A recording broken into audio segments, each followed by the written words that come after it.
إن الحمد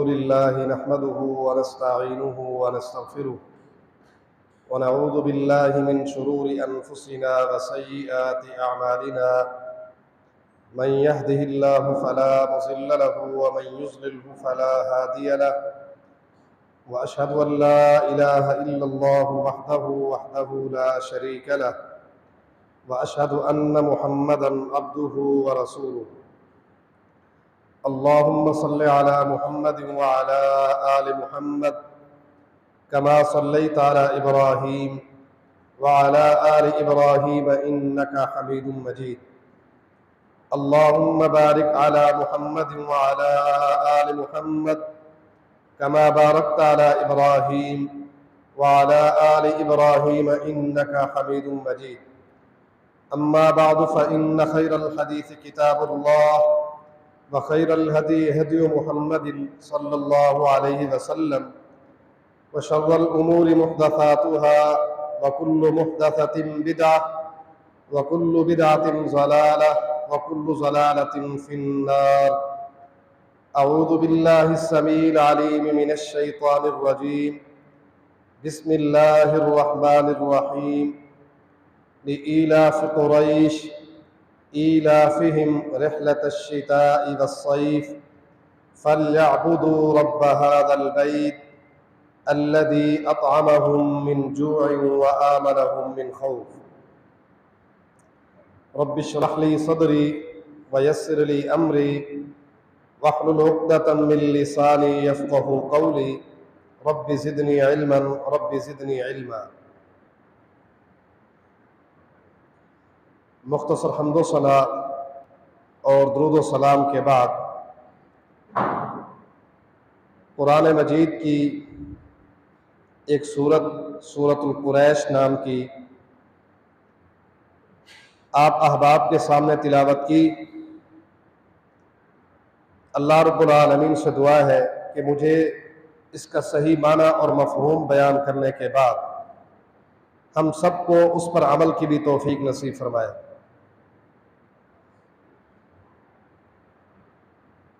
موجودہ دور میں ہر شخص اس مسئلے میں پریشان ہے کہ جو تنگ دستی کے اسباب ہیں وہ دن بدن عروج پر چلتے جا رہے ہیں، جبکہ جو ترقی کے اسباب ہیں، روزی اور رزق میں برکت کے اسباب، وہ آئے دن تنزلی کا شکار ہوتے نظر آتے ہیں۔ آخر اس کی وجہ کیا ہے؟ اس کے اسباب اور اس کے محرکات کیا ہیں کہ آئے دن کے معاملات ہمیں کمر توڑ مہنگائی کی طرف دھکیلتے ہوئے نظر آتے ہیں، یا دوسرے لفظوں میں اس کے ساتھ ساتھ بے برکتی کا بالعموم کثرت کے ساتھ دورہ نظر آتا ہے۔ تو آخر ہمیں وہ کون سے اعمال، وہ کون سے محرکات چاہیے کہ ہم ان پر عمل کر کے یا ان کو اختیار کر کے ہم ان مسائل کا حل کر سکیں۔ تو اس سلسلے میں قرآن و حدیث کے کئی اصول آپ کے سامنے بیان کرنے کی کوشش کروں گا۔ اللہ تعالیٰ صحیح بیان کرنے کی توفیق نصیب فرمائے۔ روزی رزق، اس میں برکت کے جو اسباب ہیں، پہلا سبب ایمان ہے۔ ایمان، کسی بھی شخص کے رزق میں اس وقت تک برکت نازل نہیں ہو سکتی جب تک اس کا ایمان مضبوط نہ ہو، اس کا ایمان پختہ نہ ہو، اور دوسرے نمبر پر اس ایمان کے ساتھ ساتھ اس کے پاس تقوی بھی ہو، اللہ کا ڈر اور خوف بھی ہو۔ خشیت الہی ہو. یہ دونوں چیزیں جب پیدا ہو جاتی ہیں تو اللہ تعالیٰ آسمان اور زمین کے برکت کے دروازے کھول دیتا ہے. چنانچہ اللہ تعالیٰ کا فرمان ہے کہ وَلَوْ أَنَّ أَهْلَ الْقُرَىٰ آمَنُوا وَاتَّقَوْا لَفَتَحْنَا عَلَيْهِمْ بَرَكَاتٍ مِّنَ السَّمَاءِ وَالْأَرْضِ. فرمایا کہ اگر بستی کے لوگ، اگر بستی والے، کسی شہر کے رہنے والے، کسی شہر کے باسی آمنوا واتقوا، ایمان لے آئے اور تقوی اختیار کر لیں، اللہ کی ذات و صفات پر ایمان لائیں، اس کے رسول کی ذات و صفات پر ایمان لے آئے اور تقوی اختیار کر لیں، تو فرمایا لَفَتَحْنَا عَلَيْهِمْ بَرَكَاتٍ مِّنَ السَّمَاءِ وَالْأَرْضِ، میں آسمان سے بھی برکت کے دروازے کھول دوں گا، زمین سے بھی برکت کے دروازے کھول دوں گا. شرط کیا ہے کہ ایمان لے اور تقوی اختیار کر لیں. ایمان ہوگا، تقوی ہوگا، آسمان و زمین کے رزق کے سارے دروازے کھول دوں گا. آج ہمارے پاس جتنے بھی معاملات ہیں، کسی بھی معاملے میں ہمیں رزق کی فراوانی نظر نہیں آتی، باوجود اس کے کہ وہ نعمتیں ہمارے پاس موجود ہیں، ہم استعمال بھی کرتے ہیں. وجہ کیا ہے؟ ہمارے ایمان میں کمزوری ہے، تقوی ہمارے اندر موجود نہیں ہے، نتیجتاً ہمارے یہ دروازے بند نظر آتے ہیں، کسی بھی دروازے کو کھلا ہم نظر نہیں پاتے. تو یہ پہلا سبب ہے کہ ایمان اپنا مضبوط کرو اور اپنے دلوں میں اللہ کا ڈر اور اس کا خوف پیدا کرو، تو آسمان و زمین کے برکت کے سارے دروازے کھول دیے جائیں. ہم میں سے ہر بندہ رزق کے پیچھے بھاگتا ہے، رزق کے پیچھے پڑا ہے، حالانکہ اللہ تعالیٰ نے یہ ایک ایسا وعدہ کیا ہے، ایک ایسا وعدہ ہے، فرمایا کہ وَمَا مِن دَابَّةٍ فِي الْأَرْضِ إِلَّا عَلَى اللَّهِ رِزْقُهَا. کوئی بھی چیز ایسی نہیں جس کی رزق کی ذمہ داری میں نے نہ لی ہو،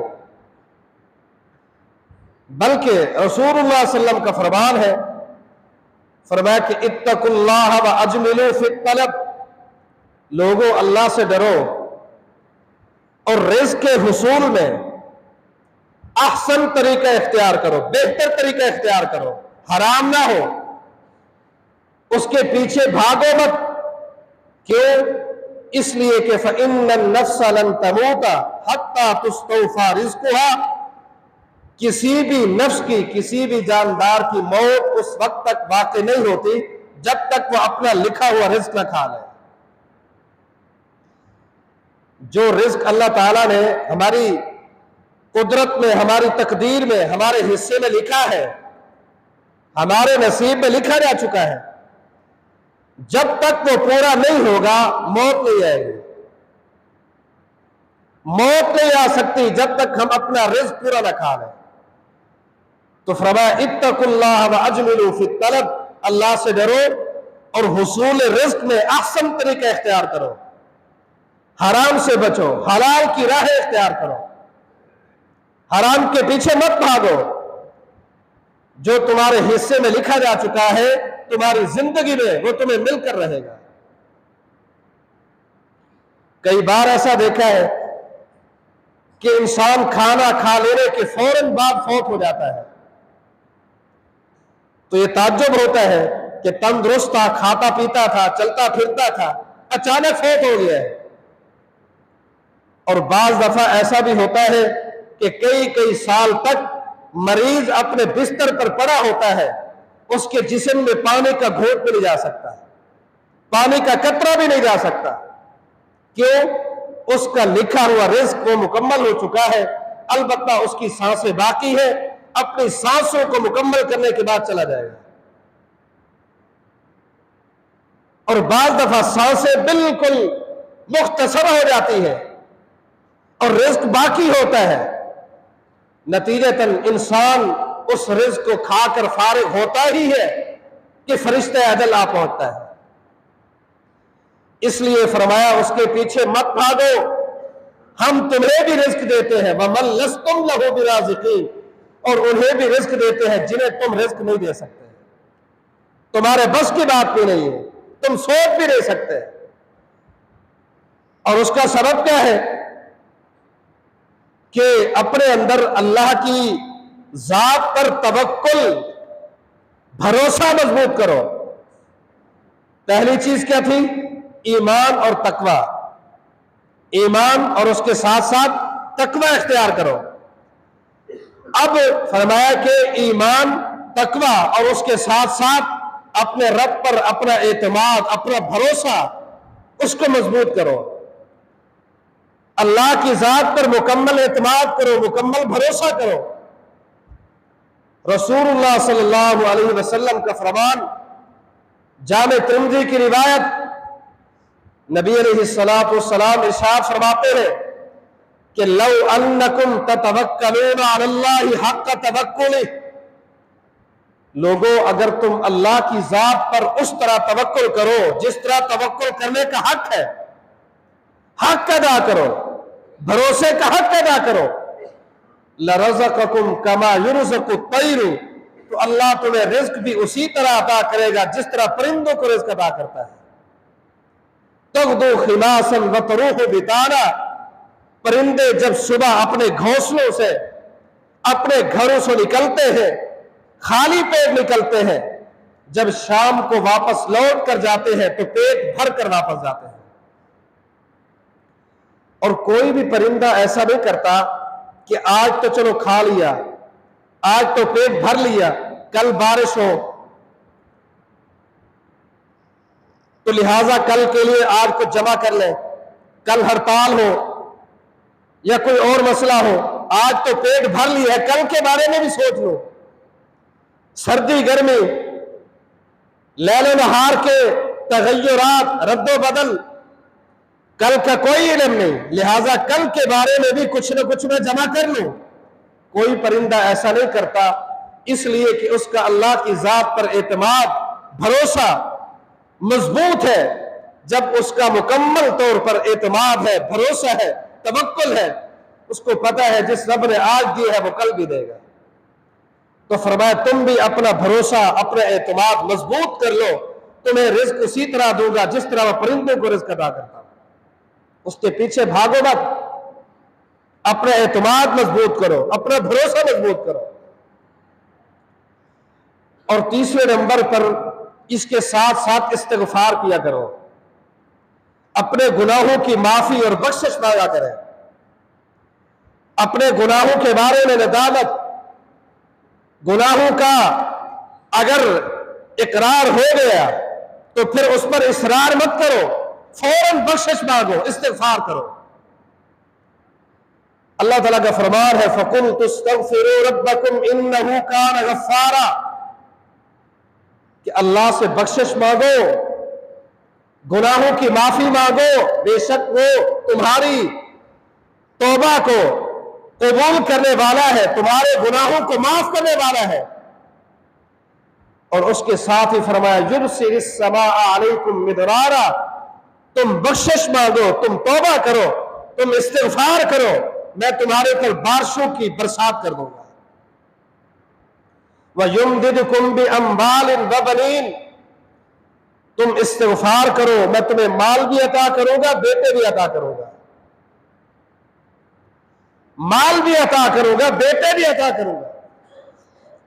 وَيَجْعَلْ لَكُمْ جَنَّاتٍ وَيَجْعَلْ لَكُمْ أَنْهَارًا، تمہیں باغات بھی عطا کروں گا، نہریں بھی عطا کروں گا۔ لیکن آخر میں ایک بات کہی، فرمایا کہ مَا لَكُمْ لَا تَرْجُونَ لِلَّهِ وَقَارًا، لوگوں تمہیں کیا ہو گیا ہے، تم اس کی عزت کا حق کیوں ادا نہیں کرتے، تم اس کی قدر کیوں نہیں کرتے، جو قدر کرنے کا حق ہے وہ حق کیوں ادا نہیں کرتے، اسی سے مانگو، کسی اور سے کیوں مانگتے ہو، جو دینے والا ہے اسی سے مانگو، بغیر اسباب کے عطا کرنے والا ہے۔ فرمایا وَمَن يَتَّقِ اللَّهَ يَجْعَل لَّهُ مَخْرَجًا وَيَرْزُقْهُ مِنْ حَيْثُ لَا يَحْتَسِبُ، فرمایا کہ جو میری ذات سے ڈر جاتا ہے، تقوی اختیار کر لیتا ہے، میں اس کے لیے روزی کے ایسے اسباب پیدا کروں گا من حیث لا یحتسب، اس کے وہم و گمان میں بھی نہیں ہوگا، اس کی سوچ میں بھی نہیں ہوگا، اس کی محنت تو کجا، اس کی طلب اور پیچھے بھاگنا تو دور، اس کے وہم و گمان سے بالا تر اسے رزق ادا کر دوں گا، تمہاری سوچ میں بھی نہیں ہوگا۔ لیکن شرط کیا ہے؟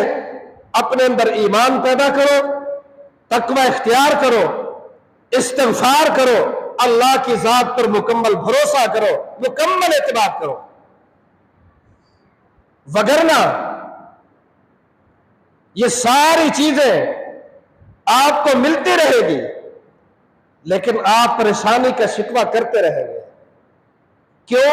بے برکتی ہوگی، پریشانی ہوگی، معاملات کا درست ہونا تو دور کی بات، آئے روز ترزلی کا شکار ہوگے۔ وجہ کیا ہے؟ یہ ساری خامیاں ہمارے اندر موجود ہوگی۔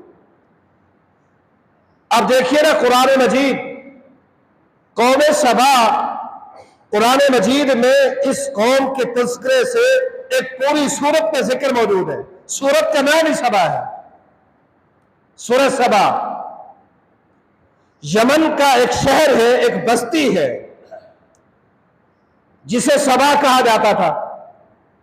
آج کل جغرافیائی طور پر وہ یمن کے علاقے میں ہے۔ اس پوری بستی کے اطراف میں سارے پہاڑ تھے، پہاڑ تھے، ہر طرف پہاڑ تھے۔ ان پہاڑوں سے جب پانی نیچے آتا بارشوں کی وجہ سے یا چشموں سے پانی نیچے آتا تو سارا پانی بستی میں آ جاتا تھا، پریشانی ہوتی تھی، بارشیں ہوتی بستی بھر جاتی، چشموں کا پانی آتا تو بستی بھر جاتی۔ تو وہاں کے وڈیروں نے پہاڑوں اور بستی کے درمیان بڑے بڑے بند قائم کر دیے، ڈیم بنا دیے، ہیڈ بنا دیے تاکہ پانی کو روکا جا سکے۔ جب بارشیں ہیں، پانی کی کثرت ہو تو پانی رک جائے، بوقت ضرورت تھوڑا تھوڑا پانی استعمال کیا جا سکے، پانی محفوظ ہو۔ اور اس کے اطراف میں سارے باغات لگا دیے جس کا ذکر قرآن میں ہے۔ فرمایا لَقَدْ كَانَ لِسَبَإٍ فِي مَسْكَنِهِمْ آيَةٌ جَنَّتَانِ عَنْ يَمِينٍ وَشِمَالٍ كُلُوا مِن رِزْقِ رَبِّكُمْ وَاشْكُرُوا لَهُ، فرمایا کہ ہم نے ان کو باغات عطا کیے تھے، باغات، ہم نے کہا یہ نعمتیں تمہارے لیے ہیں، کھاؤ اور میرا شکر ادا کرو۔ کُلُوا مِن رِزْقِ رَبِّكُمْ وَاشْكُرُوا لَهُ، کھاؤ اور شکر گزاری کرو۔ نتیجہ کیا نکلا؟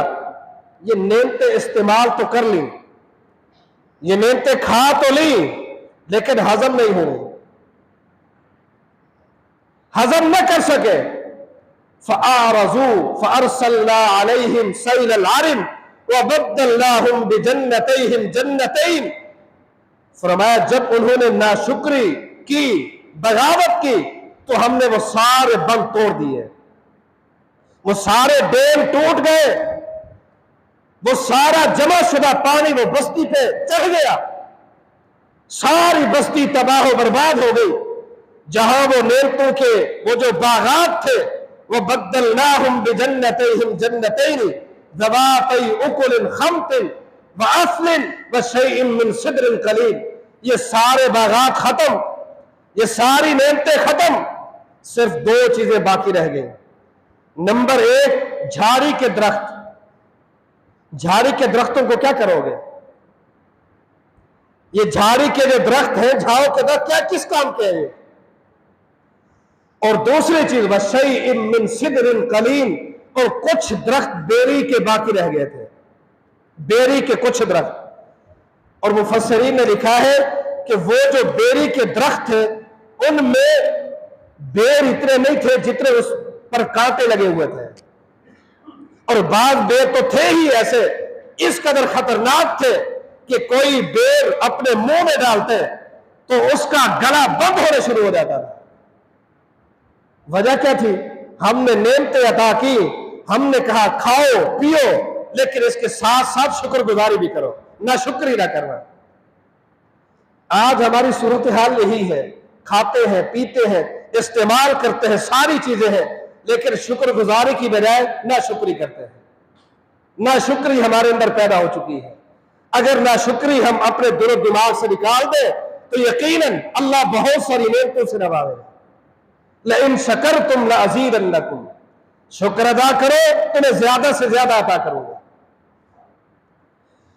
ایک اور واقعہ قرآن نے بیان کیا، فرمایا کہ وَضَرَبَ اللَّهُ مَثَلًا قَرْيَةً كَانَتْ آمِنَةً مُطْمَئِنَّةً، فرمایا کہ اللہ ایک بستی کی مثال بیان کرتا ہے، ایک بستی کی اللہ مثال بیان کرتا ہے۔ وہ بستی ایسی ہے کہ کانت آمنتن مطمئنتن، وہ امن و سکون کی زندگی گزار رہے تھے اور وہ اپنے رہن سہن پر مطمئن بھی تھے، اطمینان تھا۔ اطمینان کیوں نہ ہوتا کہ یاتیہا رزقہا رغدا من کل مکان، دنیا کے ہر کونے سے وافر مقدار میں روزی وہاں پہنچتی تھی، وافر مقدار میں۔ یاتیہا رزقہا رغدا من کل مکان، دنیا کے ہر کونے سے رزق چل کر ان بستی والوں کے پاس پہنچتا تھا۔ اطمینان تھا، امن و سکون کا دورہ تھا۔ نتیجہ کیا نکلا؟ فَكَفَرَتْ بِأَنْعُمِ اللَّهِ، انہیں بھی یہ نعمتیں راس نہ آئیں، یہ نعمتیں انہیں راس نہ آئیں، وہ بھی ہضم نہ کر سکے۔ فَكَفَرَتْ بِأَنْعُمِ اللَّهِ، انہوں نے اللہ کی ان نعمتوں کی ناشکری کی۔ نتیجہ کیا نکلا؟ فَأَذَاقَهَا اللَّهُ لِبَاسَ الْجُوعِ وَالْخَوْفِ، اللہ نے ان پر امن و امان کی جگہ خوف مسلط کر دیا، اور رزق کی فراوانی کی بجائے ان پر قحط سالی مسلط کر دیا۔ وجہ کیا تھی؟ سبب کیا تھا؟ ناشکری۔ لہٰذا ہمیں اپنے اندر ناشکری کی بیماری کو نکال دینا چاہیے۔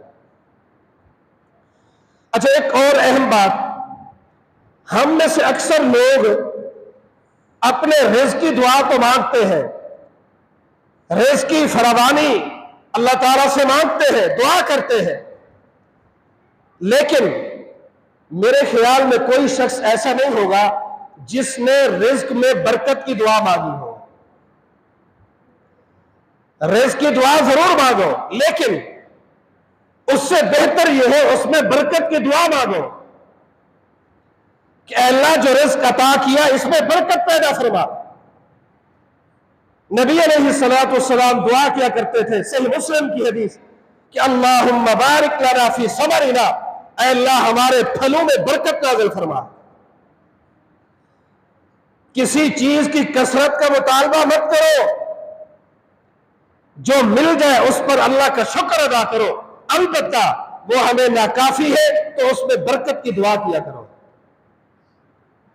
آپ دیکھیں صحیح بخاری میں ایک معروف حدیث ہے، حضرت حکیم بن حزام رضی اللہ تعالیٰ عنہ نبی علیہ السلام کے پاس حاضر ہوتے ہیں اور آپ مال تقسیم کر رہے تھے۔ فرماتے ہیں کہ سألتہ فأعطانی، میں نے اللہ کے پیغمبر سے مانگا، آپ نے مجھے کچھ دے دیا۔ پھر ایک موقع آیا، پھر آپ مال تقسیم کر رہے تھے، ثم سألتہ فأعطانی، میں نے پھر سے مانگا، آپ نے دے دیا، اور ساتھ ہی کہا یا حکیم ان ھذا المال خضرۃ حلوہ، یہ جو دنیا کا مال ہے یہ سرسبز بھی ہے میٹھا بھی ہے، یہ سرسبز اور میٹھا ہے، لیکن فمن اخذہ